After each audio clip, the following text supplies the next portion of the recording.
Jangan lupa subscribe YouTube channel Metro TV News dan jangan lupa nyalakan notifikasinya. Pemirsa, Badan Meteorologi, Klimatologi, dan Geofisika menemukan adanya peningkatan signifikan aktivitas kegempaan di wilayah pesisir selatan Jawa. Meskipun gempa tidak dapat dipastikan kapan akan terjadi, pemerintah daerah harus menyiapkan langkah mitigasi. Nah, daerah mana sajakah yang harus waspada dan apa saja langkah mitigasi yang harus dijalankan? Sudah bergabung Kepala BMKG, Dwi Korita Karnawati. Selamat sore, Bu Dwi Korita. Selamat sore, Assalamualaikum Mbak Sylvia. Terima kasih. Waalaikumsalam. Ibu Dwi Korita, setelah gempa Malang 10 April lalu, kemarin Jawa Timur kembali diguncang gempa. Di Blitar ya Bu, ada apa sebetulnya dengan wilayah pesisir selatan Pulau Jawa dan kenapa bisa terjadi peningkatan aktivitas kegempaan di wilayah ini? Betul sekali, jadi kami memonitor di sepanjang tahun. Memang memasuki tahun 2021 ini kejadian gempa-gempa bumi di pesisir selatan Jawa, terutama di pesisir di selatan pesisir selatan Jawa, terutama di selatan Jawa Timur, ini mengalami peningkatan yang signifikan. Rata-rata biasa tahun-tahun sebelumnya kejadian gempa dengan berbagai kekuatan itu rata-rata 300 sampai 400 kali per bulan. Nah, untuk mulai Januari sampai Mei belum selesai, ini rata-ratanya sudah mencapai 600 kali. Nah, total harusnya 300 sampai 400 ya. Kita lihat rata-ratanya dari gambar ini kan sekitar 600 kali, bahkan pernah Maret itu 920 kali. Memang kekuatannya tidak semuanya signifikan ya. Mei belum selesai bulannya sudah 555 kali. Kenapa kami juga harus mewaspadai gempa yang kecil-kecil? Karena dari data historis yang ada di BMKG, setiap ada kejadian gempa besar, itu tidak mendadak seketika gempa. Pasti diawali dengan gempa yang kecil-kecil selama beberapa bulan sebelumnya. Jadi poin inilah yang menyadarkan kami untuk segera mengingatkan semua pihak peningkatan kejadian ini bukan untuk menakut-nakuti, tetapi dengan harapan lebih paham, kita bisa lebih bersiap. Persiapannya tadi ditanyakan apa saja. Nah, itu antara lain harus mengedukasi masyarakat untuk siap atau rutin berlatih agar saat terjadi gempa ini sudah bisa menolong dirinya sendiri, segera misalnya keluar ke tempat yang aman, atau kalau lantainya tinggi mau keluar jangan loncat, tapi siapkan perlindungan di dalam gedung untuk sementara masih bergoyang. Dan masih ada beberapa langkah-langkah lagi, antara lain building code agar bangunan tidak mudah rusak ya, ataupun menyiapkan jalur-jalur evakuasi, dan tentunya untuk menata ruang agar juga lebih ramah terhadap bahaya. Bu Dwi Korita, nanti kita akan mendalami lebih jauh ya soal langkah mitigasi yang harus dilakukan baik oleh masyarakatnya maupun pemerintah daerahnya. Tapi sebelum itu saya ingin tahu sebetulnya pemicu frekuensi intensitas gempa yang semakin tinggi ini kenapa Bu? Apa yang memicunya? Tapi boleh dijawab nanti Bu Dwi Korita, kita harus jeda terlebih dahulu untuk mengikuti azan maghrib untuk daerah Jakarta dan sekitarnya.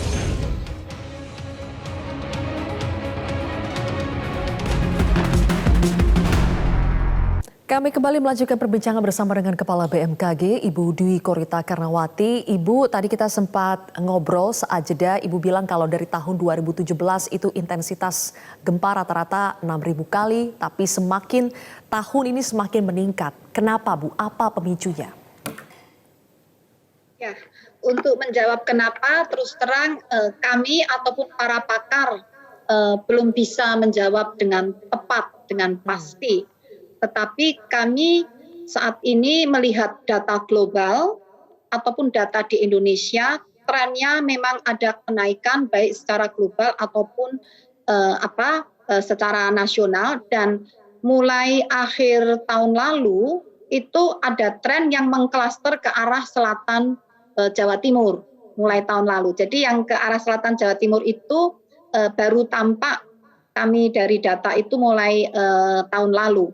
Nah, kemudian ada juga salah satu kemungkinan, terus terang kami tidak bisa memastikan. Barangkali ada beberapa gempa-gempa yang terjadi di masa lalu saat ini sedang mengalami periode ulangnya. Sehingga ada periode ulang yang bersamaan sehingga meningkatkan jumlah kejadian gempa-gempa. Periode ulang ini apakah lazim terjadi, Bu Dwi Korita? Ya, karena filosofinya atau konsepnya gempa bumi ini adalah suatu proses pelepasan energi yang tersimpan di dalam bumi akibat tumbukan atau akibat pergerakan lempeng batuan. Nah, kalau terlepas katakan 200 tahun yang lalu dengan kekuatan katakan 7 magnitudonya. Nah, berarti zona itu mampu menyimpan energi sebesar magnitudo itu sehingga memerlukan waktu kurang lebih sama 200 tahun kemudian agar sebesar energi itu bisa terkumpul di sana dan menunggu pemicunya maka akhirnya terlepas. Ini masih kemungkinan, kami belum bisa memastikan apakah karena itu. Oke, Ibu, karena kita tahu Indonesia adalah negara yang rawan bencana, kita seharusnya sudah terbiasa hidup berdampingan dengan bencana. Tapi kalau yang kita lihat masih banyak daerah-daerah yang belum terbiasa menghadapi bencana, belum ada langkah-langkah mitigasi yang disiapkan untuk menghadapi bencana. Penyebabnya apa, Bu? Apakah selama ini persoalannya adalah komitmen dari pemerintah daerah atau persoalan anggaran, atau ini memang sejak awal tidak menjadi prioritas? Wah, ini pertanyaannya sulit untuk dijawab. Tapi kami melihat fakta di lapangan. Dari fakta di lapangan, antara lain ada wilayah, ya misalnya Jawa Timur, aparat daerahnya itu secara SDM itu siap. Secara SDM, artinya kapasitas sumber daya manusianya siap. Namun saat kita meninjau jalur evakuasi, ternyata jalurnya itu yang belum siap, sarana prasarananya yang belum siap, tempat evakuasinya belum siap, harus menyeberangi sungai, jembatannya belum siap. Jadi ada hal yang semacam itu, fasilitasnya belum siap. Lalu kalau kita lihat ke bupatinya, sebetulnya sudah concern, tetapi juga ada yang menyampaikan anggarannya belum siap. Jadi kompleks ya, bisa SDM, bisa anggaran, bisa juga persoalan komitmen, tetapi itu semua kan kalau di lapangan kan bisa kita lihat dengan jelas ya. Jadi nampaknya ini bersama-sama. Jadi kami berusaha bersama-sama dengan BNPB, BMKG tidak bisa bekerja sendiri dengan BNPB, BPBD dan pemerintah daerah untuk selalu menjalin komunikasi karena tanpa komunikasi akan lebih parah ketidaksiapan itu. Demikian. Bu Dwi Korita, apakah model seperti kampung siaga bencana yang ada di Jawa Timur tadi harus direplikasi di daerah-daerah lainnya, paling tidak di daerah-daerah yang memang rawan bencana? Apakah memang harus ada kampung siaga bencana? Kalau kita belajar dari negara maju yang sudah lebih unggul dalam menyelamatkan rakyatnya, kampung siaga bencana itu menurut kami mutlak harus ada dan diperkuat. Karena secara SDM ini melatih masyarakatnya. Nah, persoalannya rutinitas. Jadi kalau saat awal ya sering latihan, tapi lama-lama sudah nggak ada bencana, kendor lagi. Nah, ini perlu ada program-program dan mereka yang kami lihat di lapangan, sarana prasarana, mereka tahu apa yang harus dilakukan. Tetapi fasilitas untuk menyelamatkan dirinya itu juga perlu dibantu. Tidak hanya ini. Jadi memang kombinasi antara partisipasi masyarakat, kemudian dukungan pemerintah daerah dan bantuan swasta juga sangat dibutuhkan. Contoh di Bali, hotel-hotel itu sudah tersertifikasi untuk tahan terhadap tsunami dan gempa bumi. Seperti itu. Jadi banyak pihak harus terlibat. Oke, mudah-mudahan apa yang kita perbincangkan hari ini bisa menjadi masukan bagi semua pihak. Terima kasih Kepala BMKG Ibu Dwi Korita Karnawati telah bergabung bersama kami di Prime Time News.